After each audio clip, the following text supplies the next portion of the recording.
नमस्कार, मैं doctor Sarita Swami, assistant professor, government Dungar college Bikaner.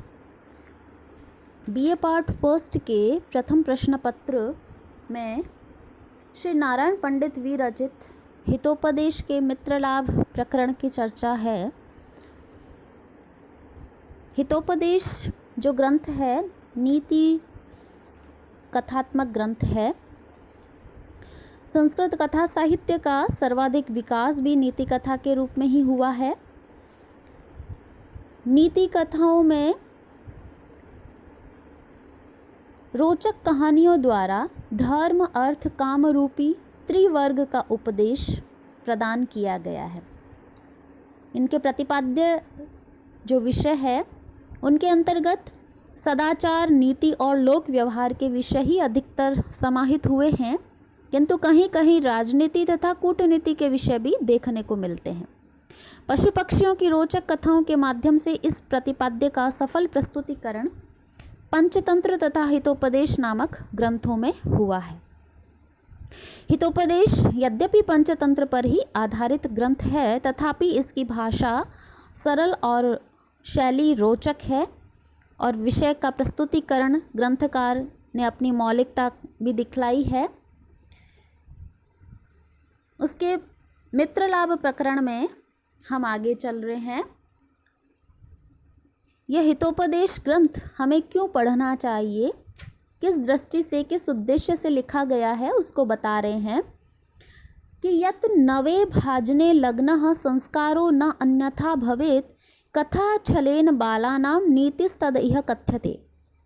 यत् क्योंकि नए मिट्टी के पात्र में, भाजने मिट्टी के पात्र में, लग्नः प्रयुक्त किया गया, अंकित किए गए, संस्कारः रेखा फूल पत्ती इत्यादि चिन्ह अन्यथा न भवेत् दूसरे प्रकार का नहीं हो जाता, विलीन नहीं हो जाता। तत् इस कारण से यह यानी इस ग्रंथ में यहाँ पर कथा छलेना कहानियों के बहाने से बालानाम बालकों के लिए अथवा बाल बुद्धि वाले व्यक्तियों के लिए नीति कथ्यते नीति शास्त्र को कहा जा रहा है। हितोपदेश मुख्यतः बालकों या बाल बुद्धि के व्यक्तियों को ध्यान में रखकर लिखा गया ग्रंथ है, इसीलिए इस पद्य में बालानाम पद का प्रयोग किया गया है, अर्थात बालकों का नीति शास्त्र कहा जा रहा है।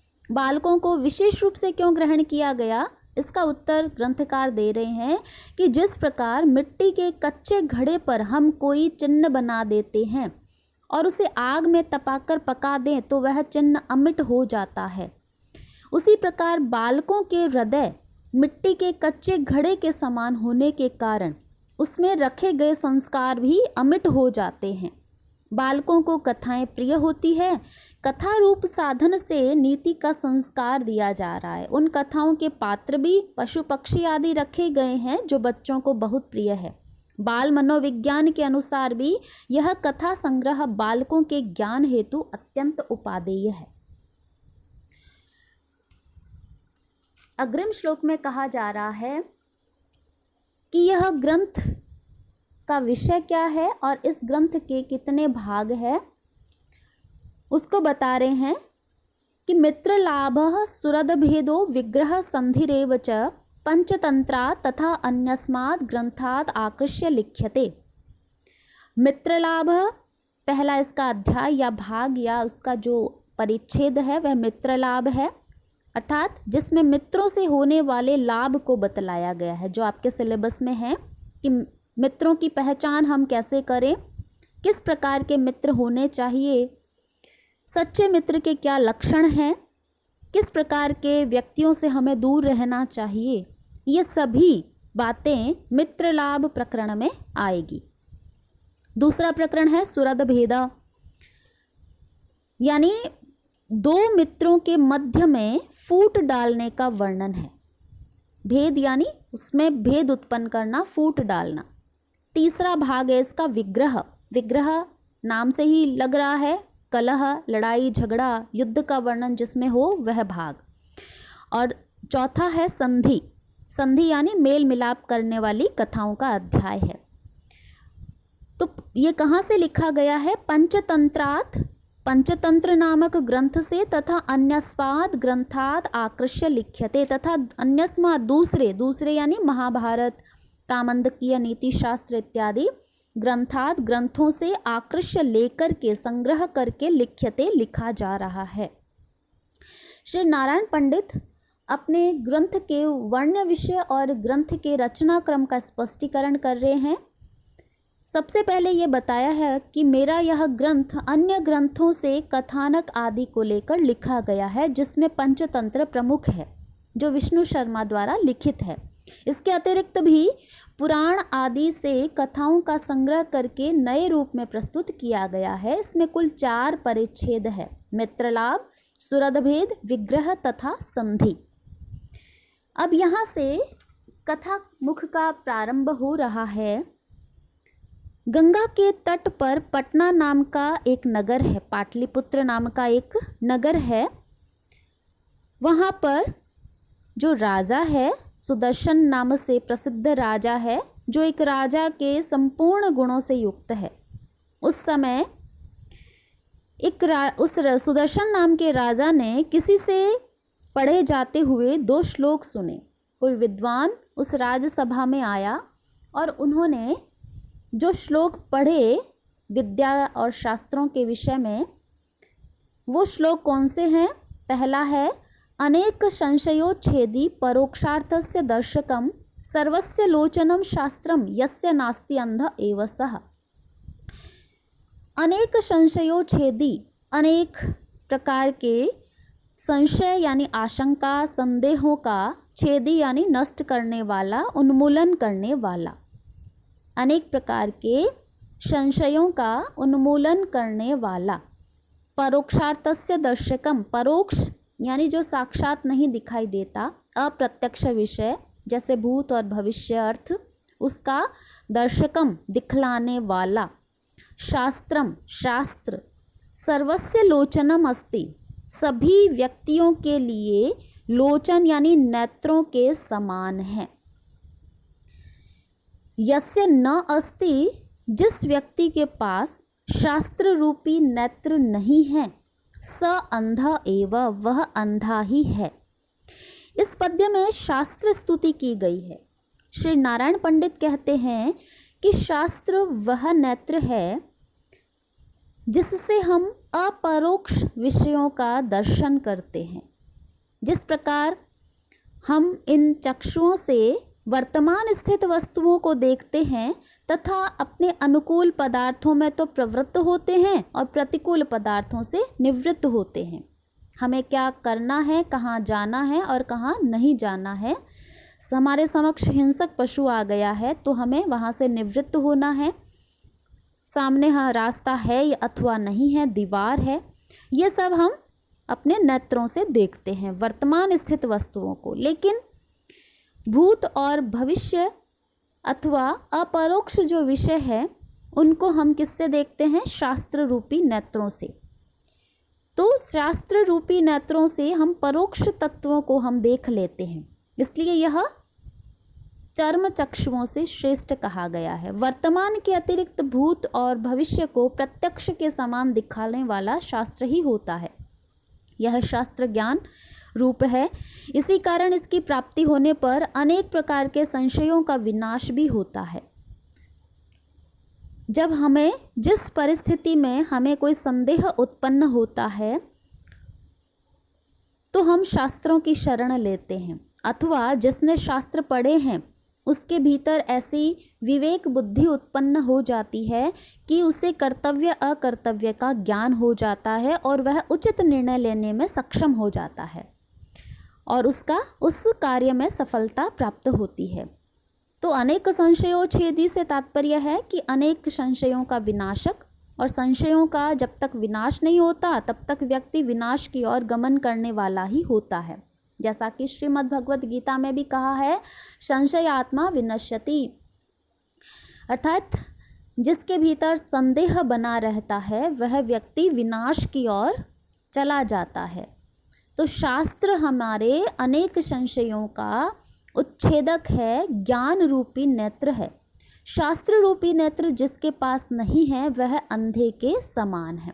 जिस प्रकार अंधा व्यक्ति समक्ष स्थित कोई दीवार या किसी हिंसक पशु को या अनर्थकारी वस्तु को देख नहीं पाता है, उसी प्रकार जिसने ज्ञान प्राप्त नहीं किया है वह व्यक्ति उचित अनुचित का निर्णय भी नहीं ले पाता है।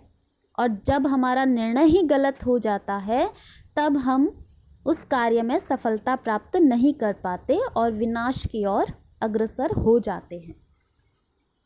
दूसरा श्लोक उन्होंने सुना, यौवनम धन संपत्ति ही प्रभुत्वम अविवेकिता एकेकम अपि अनर्थाय किमु यत्र चतुष्टयम। यौवनम युवावस्था, धन संपत्ति यानी धन की प्राप्ति, प्रभुत्वम स्वामित्व, अविवेकिता यानी विचार शून्यता या विवेकहीनता, कर्तव्य का विवेक न कर पाना, उस सामर्थ्य का अभाव होना, एकेकम अपि अनर्थाय इनमें से एक एक वस्तु भी अनिष्ट करने वाली है। यत्र चतुष्टयम जहाँ पर ये चारों एक साथ प्राप्त हो जाए, जिस मनुष्य में चारों ये एक साथ वस्तु उपलब्ध हो जाए तो तत्र किमु उनका तो कहना ही क्या, अर्थात वो तो विनाश की ओर अवश्य ही जाएंगे, उनका तो अनर्थ अवश्य ही होगा। श्री नारायण पंडित कहते हैं कि मानव को बुराइयों की ओर प्रवृत्त करने में 4 अवगुण प्रमुख है। युवावस्था, धन संपत्ति, प्रभुत्व और अज्ञानता। जिस व्यक्ति में इनमें से किसी एक का निवास होता है तो वह अनर्थकारी हो जाता है। यदि चारों एक साथ एक ही व्यक्ति में आ जाए तो कहना ही क्या, अर्थात वह तो अनर्थों का घर ही हो जाएगा। अतः चारों के आते ही मनुष्य को बहुत सावधान हो जाना चाहिए तथा अनुभवी विद्वानों से समय समय पर उचित परामर्श करना चाहिए। अब राजा ने जब ये दोनों श्लोक सुना तो शास्त्र अध्ययन से परांगमुख अतएव व्यसनासक्त अपने पुत्रों के शास्त्र के अनअभ्यास से दुखी वह सुदर्शन नाम का राजा चिंता करने लगा। उसके पुत्र जो है युवावस्था में थे, धन संपत्ति तो थी ही, राजपुत्र थे, प्रभुत्व उन राजा के पश्चात उत्तराधिकारिता उनको प्राप्त होनी थी, और अविवेकिता उनमें थी क्योंकि वह अध्ययन से विमुख थे, वे शास्त्र अध्ययन नहीं करते थे। अब राजा को यह लगा कि मेरे चारों पुत्र हैं वह गलत मार्ग में जा रहे हैं, द्युत इत्यादि जो व्यसन हैं उनमें आसक्त है, तो अपने पुत्रों के शास्त्र अध्ययन न करने से वह राजा अत्यंत दुखी हुआ और वह चिंता करने लगा। वह सोचने लगा कि को अर्थ पुत्रेण जातेन यो न विद्वान न धार्मिकः काणेन चक्षुषा किं वा चक्षुः पीड़ेव केवलम। यह यानी जो पुत्र विद्वान न धार्मिकः, न तो विद्वान है न धर्म का आचरण करने वाला है, जाते न तेन जाते न ऐसे पुत्र के उत्पन्न होने से पुत्रेण का अर्थ उस पुत्र से क्या प्रयोजन है, काणेन चक्षुषा क्योंकि जो कानी आँख है उससे किम यानी क्या लाभ, केवलम केवल चक्षु पीड़ा एव, चक्षु वह जो नेत्र है वह पीड़ा ही प्रदान करता है। राजा ने सोचा कि जो पुत्र न तो विद्वान है न धर्म का आचरण करने वाला है, ऐसे उत्पन्न हुए उस पुत्र से कोई भी प्रयोजन नहीं है। धर्म आदि जो चतुर्विध पुरुषार्थ है उसमें से किसी को भी जो निर्वहन नहीं कर रहा है, ऐसे अविद्वान या अधार्मिक पुत्र से कोई पुरुषार्थ सिद्ध नहीं होता है। जैसे ज्योति रहित नेत्र से क्या फल होता है, वह एकमात्र नेत्र की पीड़ा ही है, उसी प्रकार मूर्ख पुत्र से कष्ट के अतिरिक्त और कुछ भी प्राप्त नहीं होता। नारायण पंडित इस श्लोक से पुत्र के पुत्रत्व के विषय में नियमन कर रहे हैं। उनकी दृष्टि में वही पुत्र पुत्रत्व को सार्थक करता है जो विद्वान हो, धार्मिक हो।